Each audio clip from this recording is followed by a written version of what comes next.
I'm paying out of pocket to put these people's house back together. And then 7 months down the road, I get just a letter in the mail. Hey, due to a open roof exclusion in your policy, you're fucked, essentially. If you're a business owner like yourself, it's a protection issue. I want protection. I do not care about saving the money. With all the changes to the Florida insurance market, if you're a roofer, you know what I'm talking about. I thought that'd be a great thing to talk about in this video because today we're here with Justin. Justin's a good buddy of mine. I actually met him because he's an insurance agent. And I met him through a friend, and he actually looked at my current insurance policy and let me know that essentially I wasn't insured for anything.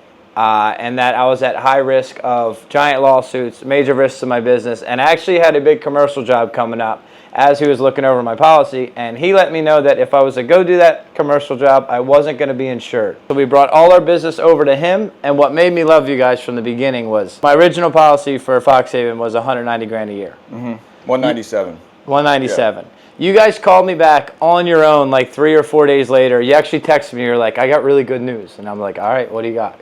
You're like, can I call you right now? I'm like, sure. So you guys called me and you dropped my premium by like 65 grand. Yeah, like seven. I think it was like 120. Yeah, 127. Right, and I accepted the price at 197. So they didn't have to fucking call me. They could have just pocketed 70 grand and moved on. But you guys called me, you did the right thing, you gave me a big discount, I'm like, oh, I like these guys. I fuck with these guys. But what's interesting about you is your roofing background, which, like, you know, you go to your insurance agent, you're not expecting them to know the roofing industry, but you guys here know the roofing industry. So, like, correct. How did you first start becoming familiar with the roofing? Went and was the chief operation officer for Claim Pros, large public adjusting company in Boynton Beach. I was just a PA at first for years. Trying to learn the policy language, learn assessments, learn how to get evidence packages together, learning how to negotiate with these carriers, and actually give results to the policyholders. And then once I became what I would say good at it, Ian hit, and Ian changed everything, right? So I became really busy between marketing and strategies and operations and teams in conjunction with my knowledge and skills of the insurance industry. I was able to not only be extremely successful in that storm, but also becoming the CEO of that company, right? And then having the obligation to now train all the new public adjusters coming onto my team. So with teaching and running through thousands of policies, knowing where the carriers come in and deny, and then seeing all these policies that were written at the time, and homeowners just like yourself and business owners, they don't know what they're signing. They just know, right? You just need insurance. Get the cheapest insurance possible, but there's no such thing as discounts. The rule of thumb on the consumer side is if they're offering you discounts and are luring you in with these premium reductions, that means they're adding exclusions to your policy. They're de-risking themselves, and if they're going to de-risk themselves, then obviously the consumer would pay less. Right, which is so obvious. I'm just like such an idiot. Like from the first year of my business, like I shopped insurance like any homeowner would. I bet you 95% of anybody shopping insurance just picks the cheapest insurance. Right. But they're doing exactly what you just said. Yep. They're not getting a deal. They're getting fucked, and they're at risk. So like me, year one, maybe that's not a big problem. Although I do have that story. I have that story. We flooded a house in my first year in business. I filed the claim with my insurance company. I'm paying out of pocket to put these people's house back together. And I'm just thinking like, all right, I'm putting my money out now, but I'll get reimbursed later when this policy's sorted out. And then 7 months down the road, I get just a letter in the mail, just a normal letter.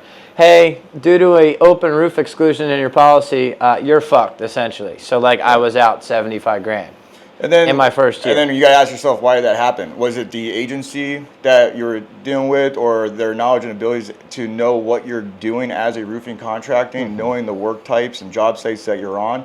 So that's why we're specializing in the roofing industry, because we know the roofing, we know their needs, we know their day-to-day risk exposure, and we're able to evaluate their policies, remove those exclusions that are directly against their operations, just like I did with you, and then actually restructure it and also use our massive market space in order to negotiate the premium reduction, right? Because we want to do two of those things, which would be awesome. Sometimes, however, it's we have to protect the asset. And as long as you educate the business owner on why the price has increased, but the protection is there, they're usually okay with moving forward, even though they didn't save any money. But we, at this point, we do that, and then we want to reduce the premiums too, just like any other agency would want to do, right? Yeah, well, I brought you both my businesses. You Correct. saved money on one side and de-risked me, and then on the Fox Haven side, I ended up paying a little more, but I'm actually protected. Correct. Which at this stage in the game is important to me. One bad accident, I'm out of fucking business. Is it worth it? And yeah, right. And you're a massive business owner. Your businesses need to be protected. And typically, like, you buy a regular 3-2 home, or you just start your business off, your overhead expense is what you're concerned about. And there's only two things. Is it, do you want to save money, or do you want to be properly protected? Right. Or I can do both and really do the results and provide you those results and give you that and properly protect your businesses and also save you money. But there's only two ways that people go. If you're a homeowner, it's typically money issue. And if you're a business owner like yourself, it's a protection issue. I want protection. I do not care about saving the money. Just know that I'm properly covered. Yeah. Right. So don't be dumb, guys. If you're not properly insured, hit Justin up. Back to the roofing, though. Yep. So like I said, interesting that my insurance agent has all this roofing experience. Florida insurance market, it seemed like it used to be a gold rush. I don't know about it personally because I was always a retail company. I don't know that much about the insurance game. I mean, I know how it works, but it's just never been my business. You've been in Florida when it was great for roofers, when it was like this big gold rush, and then you've seen it kind of change. So describe to me what it was like in the early years when it was great and roofers were doing really well with insurance. Yeah, so at that time, we had the assignment of benefits that was in place. Obviously, they banned the AOB, and now we only have the direction of pay for roofers.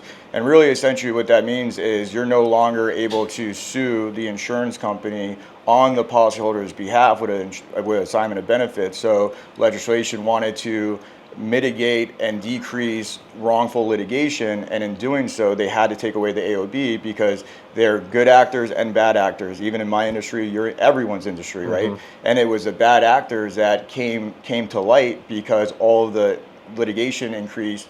The carriers were fighting against it, and people were putting, untrained salesmen out there. Door knocking is their only marketing. They're not worried about branding. They're not worried about operations, cleaning up the brand, and then bringing business in like you do at retail. The insurance model for roofing is let's hire a bunch of guys.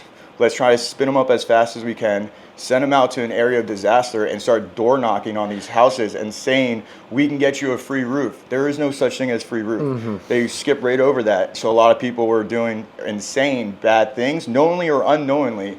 What it results to is the leadership of that company and how they're properly training these roofers and salesmen. And then also as an operator like yourself, worrying about, let's build a brand. Let's build a welcoming brand that people know, trust, and see. Everything's uniformed. Everything runs and is dialed in like yours is. And then that's why people come out to and reach out to your company. All right, backing up to the door knockers, because obviously this is a big door knocking industry. It is. How were you seeing that these companies were paying their sales force, like paying the door knockers? Is there two levels of door knockers? Is there like appointment setters and closers? Are the people knocking doors the closers? And then how are they paid?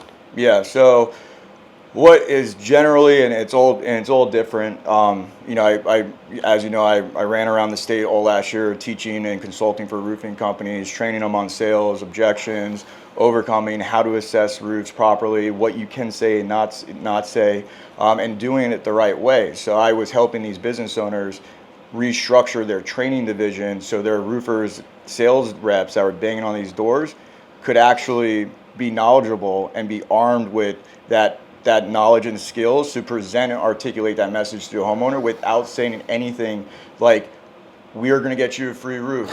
There's going to be a check in your mailbox in 3 months. We know it doesn't go that way.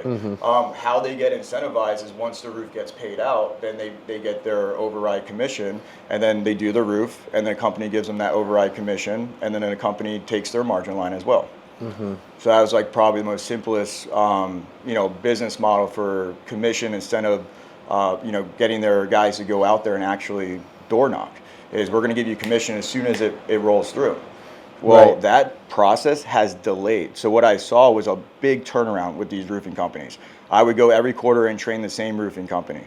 I would see new faces. I would see old faces. I would see 10 people at one time, and then next quarter there's 3. And what happened to all the roofers? What happened to sales reps? Well, no one was getting paid, so they had to leave. They need money now. They came in here with that fast, that flash, make money fast dream, and roofers, they're very successful and they see that end product, but they don't realize what happened in between to get to that point. And roofing and all business, sales and marketing and getting leads and actually getting clients and signing contracts is very hard. But if you're not getting paid and you're working for free and you're expected to door knock random areas and not get paid, it's hard. Door knocking's hard. Yeah. Out of all the roofing companies you consulted with, were there any that ran a clean, successful, organized operation? No. Why do you think that is? I think because it's not really a business. You're selling insurance. Their 100% business model is depending on the carrier to pay out on that claim, and that's how they're making their money. How do you evaluate a roofing company that has no predictable income, has no predictable revenue, right? I can go, majority of my cases that I ran, we're waiting 12 months, 2 years. I still have open cases. I have millions and millions of dollars in open cases still to this day from Hurricane Ian, which is crazy. So if you were a roofer, you can't what wait year that was long. that? That was in 2021. 2021. Yeah. And there's a roofer that door knocked those jobs and signed that contract. Yep. I have a list of them. I keep track on And my obviously database. has not been paid. Not been paid. What about the production side of those businesses? Because like I said, I don't know anything about insurance, but I always viewed the insurance market as you see the guys online, they're talking about you're going to make $1 million a year door knocking, you're going to do this, you're going to do that. And I look at those guys, and the only thing I can help but to think is that's not a fucking roofer. Those guys are not roofers. Do they have steady crews and production departments and offices, or is it just a sales organization and then they just figure the rest out? No, they'll have offices, and majority of them, 90% is subcontracted. So they get their network, they subcontract all the work, and they're the head of the job, right? They pick who the subcontractors are, but they're not doing the actual installs. Most of them, there may be roofing companies, and I'm not saying that all roofing companies are the same, but there may be roofing companies that do their own installs and have a low percentage of subcontractors. That's out there. But the ones that I personally dealt with, majority is 90% subcontracting. All they do is make the door, the sales, sign the direction and pay, and then they track it. And they get the subcontractor out once it's paid, and they put the install, and then they receive the check. Yeah, so none of the companies you consulted for had their shit together. They were all unorganized. But not all. Let me rephrase. Not all of them, but majority of them. See, he just got nervous at some of us. Well, the way that fuck, man, you guys. I know, but the way that you said it just clicked in my head. I go, fuck, did I say that? I'm like, no. A majority. I'm generally speaking, that majority didn't have their shit together, and they weren't truly a roofing company. Unlike your roofing company is a true traditional roofing company. Right. And I think people are really getting worried right now with how the insurance industry is going here in the state. And people are now going, oh shit, how the fuck do I get into the retail business? Exactly. Right? I get messages all the time now, and that I have calls with guys all the time, and even outside of Florida. It's not just Florida. I was on a call with a guy this week, and he's telling me, dude, he's been all insurance. He's been in business 5 years. He does $6 million a year. Decent little business, but everything's changing. The deductibles are now 10 grand. It's harder to work with insurance. They're taking longer to pay. They're giving him a hard time on supplements. He's kind of watching it go to shit, and then he looks online and sees businesses like us that don't rely on insurance. He's like, how do you even do that? I don't even understand how you do this business without. That's a business owner. That's right. A true business operator is marketing, branding, sales, having their verticals in line, operations, everything, managers, project man, everything needs to be dialed in, and it takes a lot of hard work to get where you're at. Where 100% of your business is retail. When you told me that, I was fucking mind blown, because you're the first roofing company. I was like, holy shit, how is he that successful? And he's 100% retail. I look at your brand, your marketing, your guys that you work with. We're talking about high quality individuals, high streamed. You're always working on AI. You're always working on leveraging your time, processes, and systems, and learning what it is truly to run a business. Yeah, I'm not the only guy. Just 2 days ago, we went over to Tampa. We saw Trust Roofing. Oh, yeah, I saw that. Bigger company to me, all retail, and do very similar. Looks at wasn't he very similar to me? Yeah. Just in the way he looks at business. He looked like me, but He looked like you, but he was. Yeah. I saw. I actually liked his tip where people forget. Right, you come in, you do a great job, they forget, and then you want to leverage and 2-3x your one client that you had. But how are they going to send you referrals when they forgot who you are? So leaving that shingle box with the logo inside the garage for spare. Yeah. That was That's pretty like slick. the garage door guys. They'll slap the sticker under the button. That's like slick. it's like his version of that. But I don't do shingles, so I don't know. I don't have a solution for metal. I can't give you a 45-foot metal panel box. Yeah. So all the changes in the insurance industry in Florida. Is it possible to run a successful solely insurance restoration roofing contractor company? Those are dark uncharted waters to say you could have. Is there a successful roofing company with 100% insurance? Absolutely, but why put a model in place where results are depending on someone else's actions, right? That's terrible. And then your only form of actually getting clients is door knocking. And when you have to scale your business based off manual labor, it's very hard because you have to get these guys to not only show up every single day, but you need to get them paid. And how are you going to get them paid if the insurance process is now being elongated, right? For whatever good or bad reasons, it's getting elongated, but it's not the old days. Old days, the carriers, they go out there, take pictures, you send them the report, boom, check is dispersed, and they got a check in the mail in a week.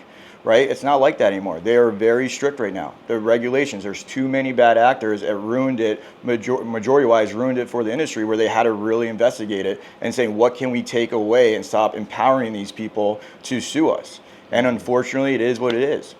Yeah, if I'm being honest, so I remember like it was yesterday. I was in my first year in business, maybe second, but I found Lee Haight online. And I'm watching his videos, and he got me. I was a young business owner. I didn't know anything. And I'm watching his videos nonstop, and I'm like, dude, I don't do insurance. Why don't I do insurance? So I spent like a week. There's this guy online. I don't want to get his name wrong. Chad Michaels, I believe his name is, and I hope I didn't get his name wrong. He's like a wizard in dealing with the insurance from the contractor side, not like the adjusting side. But I watched his videos nonstop, and I like taught myself everything I need to know about insurance. And then I paid a call center to provide me with 10 insurance leads, and I went and ran them.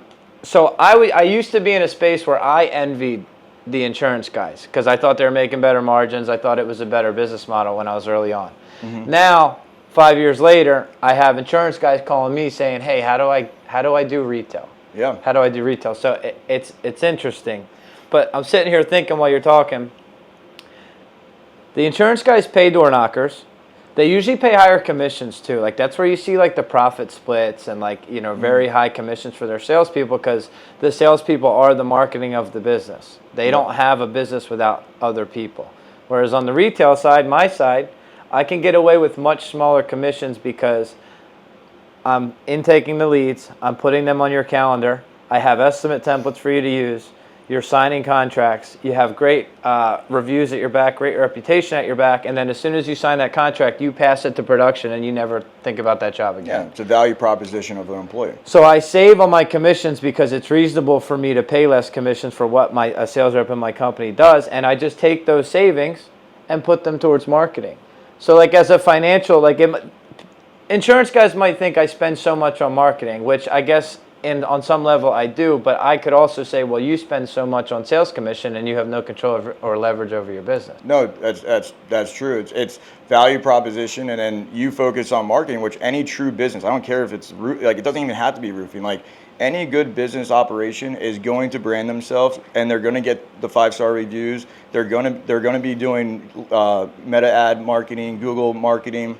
That's where you want the organic stuff that you produce, you put out there, and that's why all your content, everyone likes you because you're open, transparent, you're humble, and you share, certainly just lift up your skirt and show everyone how you're doing it. Can anyone call you right now and say, hey, I need help on this, and would you say, Matt, I don't know the answer, I'm not going to tell you what I'm doing? Yeah. No. Yeah, I get messages all the time, honestly daily now, and like people are trying to offer me money to get on the phone with me, and I say the same thing every time. I'm like, I'm not charging anybody money because I want to be able to ignore you if I'm busy, but here's my number. Yeah, right. Text me if I don't answer, and I'll get back with you because it's just the golden handcuffs. It's cool to help people. I learned how to grow my whole business on YouTube. I learned everything about my business on YouTube. So like now I just want to give back and do the same thing for people. Yeah, that's awesome. How did you get into, what was the mindset of doing the Metal Ops break off on that?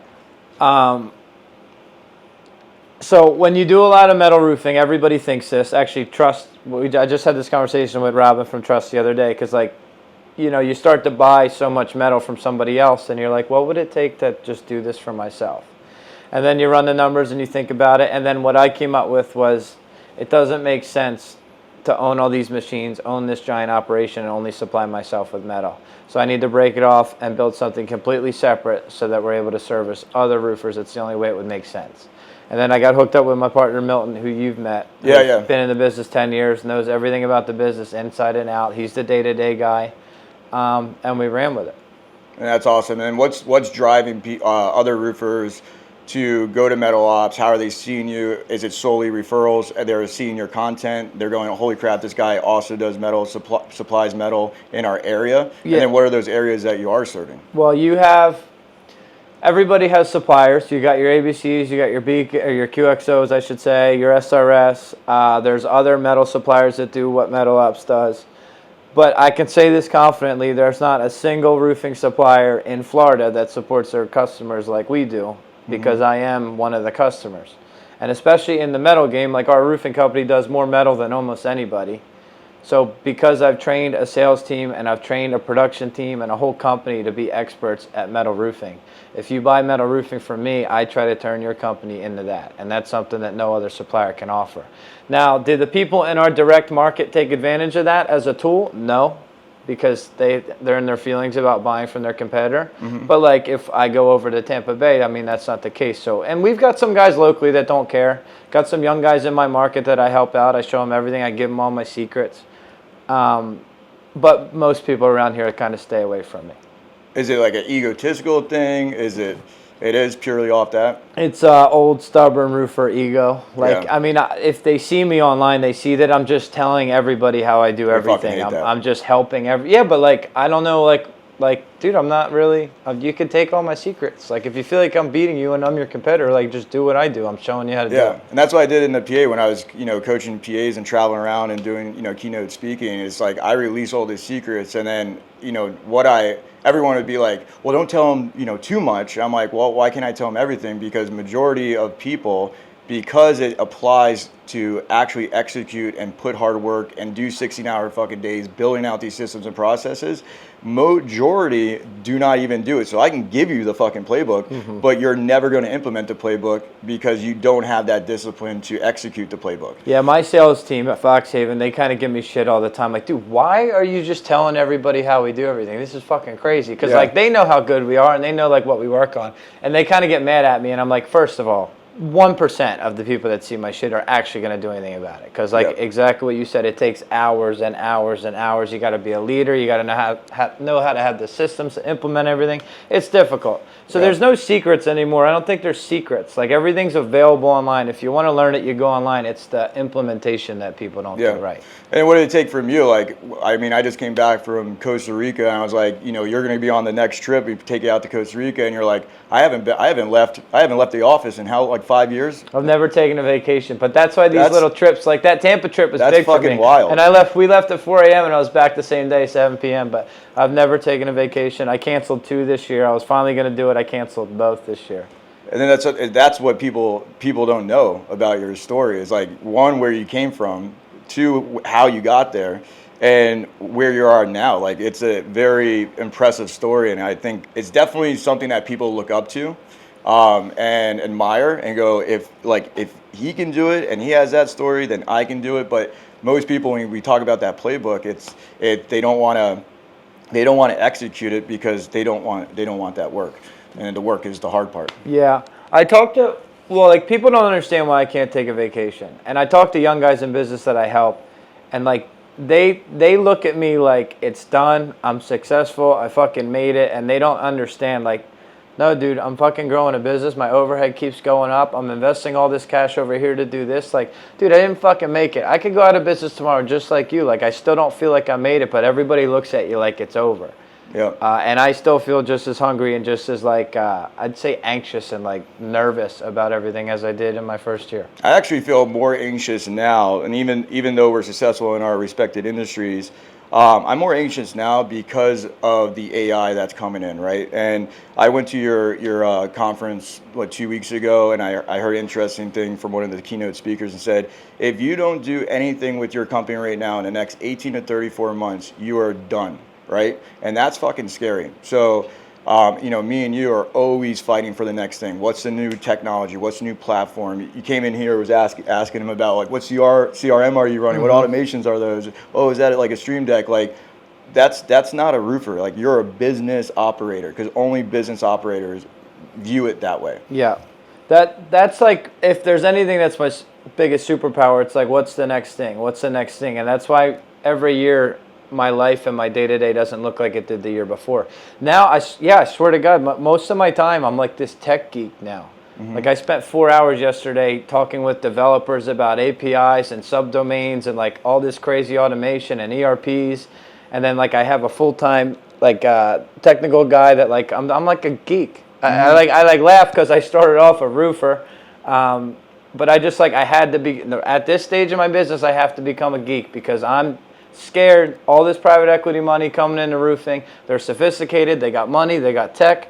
They're going to implement all this stuff in the roofing industry. Yep. And if you're just that old school roofer thinking you're going to get referrals and stay in business, like, dude, you're mistaken. Neighbors don't talk to neighbors anymore. Nobody's giving personal referrals. Everything's online. What are you going to do when ChatGPT is telling everybody which roofer to call? Yep. And you're just this old school roofer waiting for referrals. Like, it sounds bad, but I think like that. I don't know if like the mom and pop small guys are just going to get completely wiped the fuck out. It's almost what happened with the transition from where everyone should be getting out of insurance and going straight to retail. It's going to change. It's never going to stay that good all the time. You have to prepare for what maybe would happen next year, and keeping a good situational awareness of your exact industry and seeing all the changes happen in real time and being aware of that. You can combat that. And you can say, okay, this is changing. Just like you said, like, these companies, private equity companies, are going to come in with big pockets, and they're going to implement it, and they will shut down small mom and pop roofing companies. Hands down, absolutely going to happen. Yeah. So what would you suggest if you are the little guy? You know, you have a $1 million roofing company, you're just getting started, and you've got all this stuff going on. Are they just fucked, or is there something they could do? Because they don't have a lot of money. I would go to foxhaven.com. I would find out who the owner is and call fucking Andy Keys and say, what the fuck are you doing? That's what I would do. That would make a good close. Not the not the exact title, but the title. Like, sort of. The title for the video? Because it can't be too. What about is the insurance model dead? Florida insurance updates for roofers. What about, are you about to go out of business? Yeah, dude, people are gonna shit. People are shitting though. Like, They're fucking freaking out. I'll talk to young guys that are early on about just everything we're working on, and it makes their head spin. And then I tell them why I'm like working so hard on all this stuff, because I feel like I'm about to get swallowed up, and I'm not gonna let it happen. And then they're just like, what the fuck? What about me, dude? I don't even market yet. Yeah, I get text messages. I got PNC attorneys that used to work calling me. I got PAs calling me like, dude, like, how you doing? I'm doing awesome. How are you doing? I'm not doing good, man. Like, what is happening? I'm looking for the next move. I'm like, dude, I told you guys, I read the data points last year. I knew in November the industry was going down. I was like, because what I did in Ian versus what I did in Lean and Milton with 10x efforts of marketing, sales guys, teams, process systems, I had everything to run a successful business. And I saw that data point fucking drop, and I'm like, oh shit. And that's when I talked to Dan. And I was like, Dan, we got something to look at, bud. Like, something's happening. And he's like, what? And that's why we made the transition. I'm like, all right, the war is no longer in the rear. It's in the front now.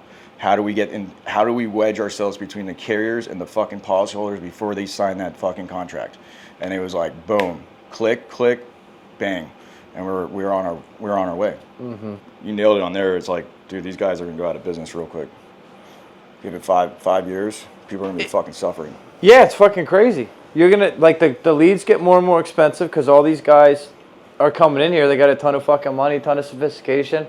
Everything's gonna be 100% digital. Humans aren't gonna be calling people. It's like, who's got the best AI voices? Who's got the best auto drips? The best data consolidation? Like, if all your, because that's what we're working on, getting all our data in the same place. Like, you use so many fucking softwares for different things. We need all that data to live in one centralized location. So our retargeting, our rehash, all our automations, all that stuff's more effective. Yeah. Are you going to use that guy from that we talked to? That's what I'm using. He's building it. Oh, he is. Yeah, we're like 3 weeks in. I started with him the Tuesday after that meeting. We had a 2-hour Zoom, and I was like, all right, let's start. Paid him up front to do it fast, and we're in it. Wow. Yeah, that's going to be impressive. Yeah, he's smart as shit. Once the final product comes out, I'd definitely be interested in looking at it and then Dude, we have like getting him in I contact have this with us. app, right? This app, well, you probably know Company Cam, right? Yeah. So Company Cam's wired up into the system because the ERP lives above everything. But because Company Cam's wired up in the system and has access to all my data and is connected to everything, I'm going to have automation set so that when the first picture gets taken at a house, if the home value is above 500,000, text, email, postcard, the whole street. Just off of one picture from a team guy, none of us have to think about it. That just always happens. So he's going to pull like the MLS numbers. Right, exactly, yeah. Dude, that's Because like AI lives in our ERP. Perplexity Max is the one we're using. So like that will, it's going to reference permit data for different things. So like when we ask it, scrape our pipeline for the most likely, if we call right now, that will convert tomorrow. It's going to scrape all our data. It's going to understand like who texted back to the rehash text, who's been answering emails, who's been opening emails, how many times have they opened the email, and then like permit data, what city are they in, what's going on, and that's how it's going to do all that to choose names. If it can pull the permit data, then you can target exactly the roofs that you want that are like 2 years or 1 year away from their dead time. Like what roof would you prefer? Like metal roof, barrel tile? To target? Yeah. Yeah. Well, it doesn't really matter. It's just a roof. For example, like hypothetically speaking, like if a tile roof lasts, fucking 30 years or whatever, it doesn't matter anymore because like the insurance company is going to make you replace it in fucking 15 years anyways. So it's like getting whatever the replacement time frame is, you can target that time frame and be like, all right, these people are most likely about to get a new roof. Yeah, then there's geofencing. You know what geofencing is? Yep. Yeah, so like that's crazy because now I can serve them TV streaming commercials, but very targeted. I'm not going to waste a ton of money. I'm just going to target the exact neighborhoods all throughout Florida that I know we're already doing roofs in. And then I can create an OTT commercial for everybody who's gotten an estimate from us but hasn't signed yet. So like the average buying cycle is like 25 days for us. It takes, like, you don't just one call close people anymore. We actually adjusted our sales strategy, so we don't even try to one call close. We chalked it. We go out there, we take an inspection, we talk to them, we get them to like us, we let them know, okay, I'm going to go back to my office. I can come back Thursday around 9. Does that work for you? And now we're scheduling second appointments because people were just like, we felt like it was changing. Like people were more uncertain. They used to get 3 quotes. Now they're getting 6 quotes. So we changed our sales process to schedule for 2 appointments because face-to-face twice, you're going to trust me more, you're going to be more certain. I'm letting you digest our first meeting. Now I'm coming back to present on a different day in the second meeting. Yeah. You take the pressure chamber effect away. But then meanwhile, we can serve everybody who hasn't signed but has an estimate a TV commercial, but that TV commercial is not going to be super salesy. It's going to be like brand trust building. It's just it's crazy. I can get thrown on your TV because you got an estimate from me. And then how are you going to get onto their TV? Geofencing with OTT commercials. All right? So we have an OTT. OTT's TV, so over the top television. So that's just any streaming, if anybody's any streaming device, Hulu, Peacock, YouTube TV, anything people stream their TV because a lot of people do.